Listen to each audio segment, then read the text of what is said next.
mother cow was dying, wrapped in the crushing coils of a giant snake. Her calf cried out beside her, helpless and soaked in the flood. It'd seen storms destroy homes and forests, but never a moment like this. This wasn't nature's fury anymore. It was a plea for mercy, but to understand how I ended up there knee-deep in floodwater, facing a monster you have to start a few hours earlier. The sound is what hits you first. Not the thunder, not the storm. It's the silence that comes after a heavy, wet silence, broken only by the steady drip of water from a ruined roof. And then, another sound. A desperate, high-pitched bleat from a calf. It wasn't a call for food. It was a sound you only hear when hope is about to be extinguished. In 30 years on the job, I've heard it far too many times. I was out surveying the damage from the worst hurricane to hit this valley in a decade down trees. Roads washed out, the river had crested its banks, swallowing everything in its path. Most of the farms had been evacuated days ago. But that sound, it was coming from the old Peterson barn, a lone structure standing island-like in a sea of floodwater. This place should have been empty. The evacuation order was mandatory. What animal was left behind in this hellscape? Pushing open the heavy wooden door was a struggle against the mud and water. It groaned on its hinges, a sound of protest in the dying light.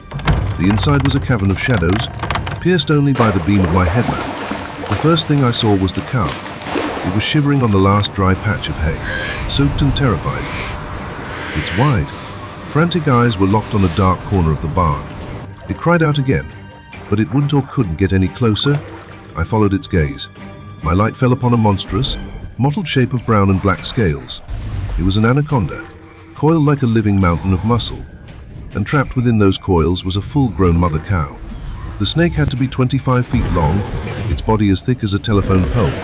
It had wrapped itself around the cow's torso and chest, a living vice grip. Every time the mother tried to draw a breath, the coils just tightened, squeezing the life out of her. Her head was thrown back, her mouth agape, foam bubbling at the edges. Her eyes, there was no panic left in them, just a resigned, profound agony.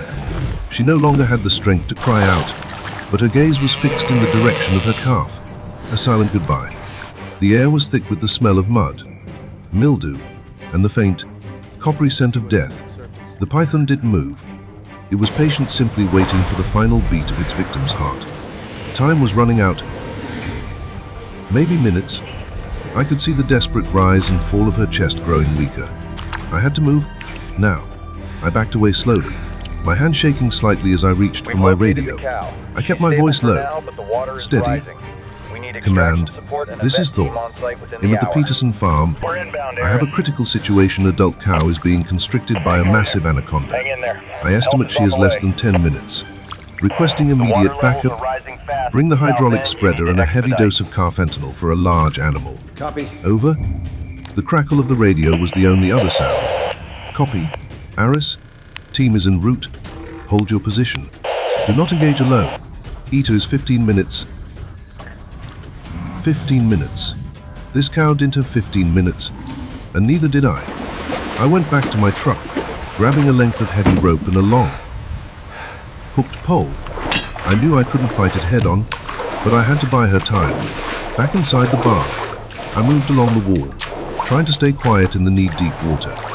The snake's unblinking eye caught my lighter black, lifeless orb.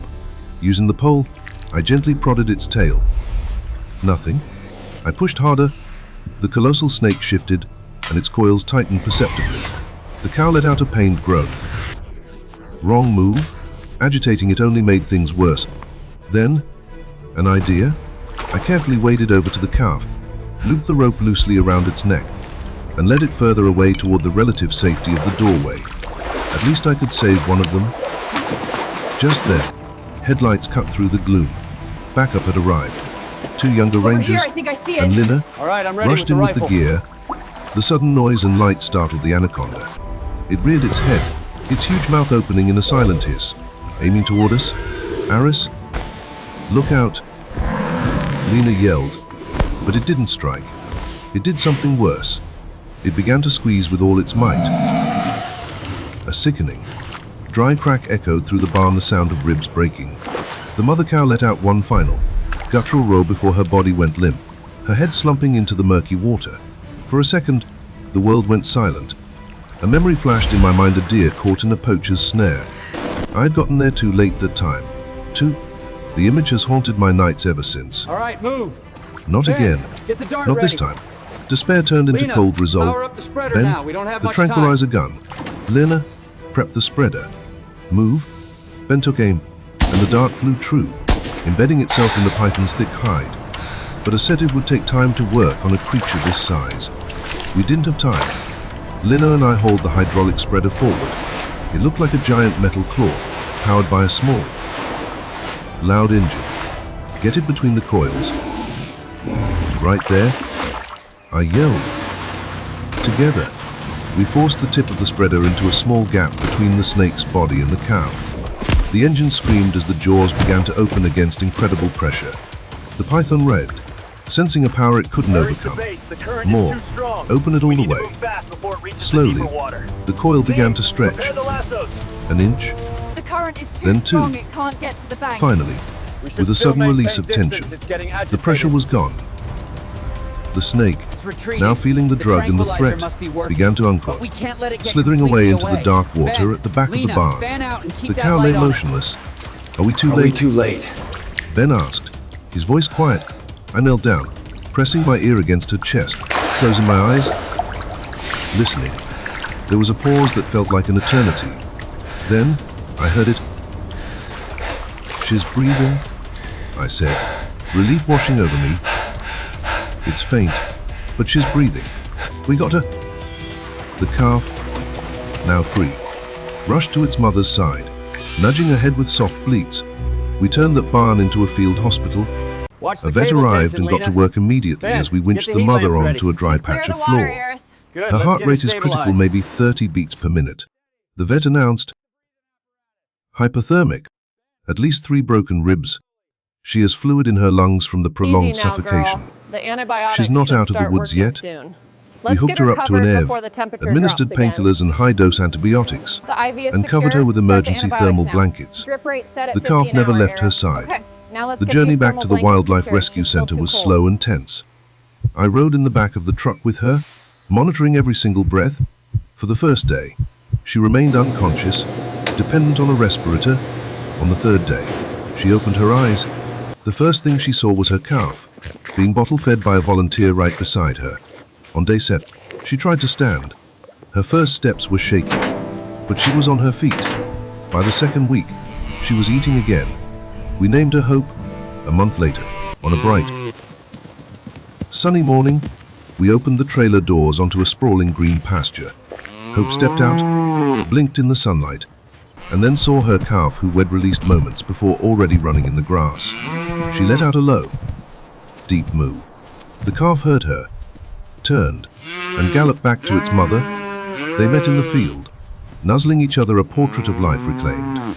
I watched from a distance, a genuine smile spreading across my face. In nature, the line between life and death is razor thin. Sometimes, we're just lucky enough to be there to keep that line from snapping. Hope and her calf were given a second chance. But out there, thousands of other animals face dangers every day, not just from predators, but from the traps we set and the habitats we destroy. Every life saved is a victory. It reminds us that our actions, no matter how small they seem, have power. They give hope not just to the animals, but to us. If this story moved you, please help spread the message of respect and protection for our natural world. Like, share, and subscribe to follow more rescue journeys with us.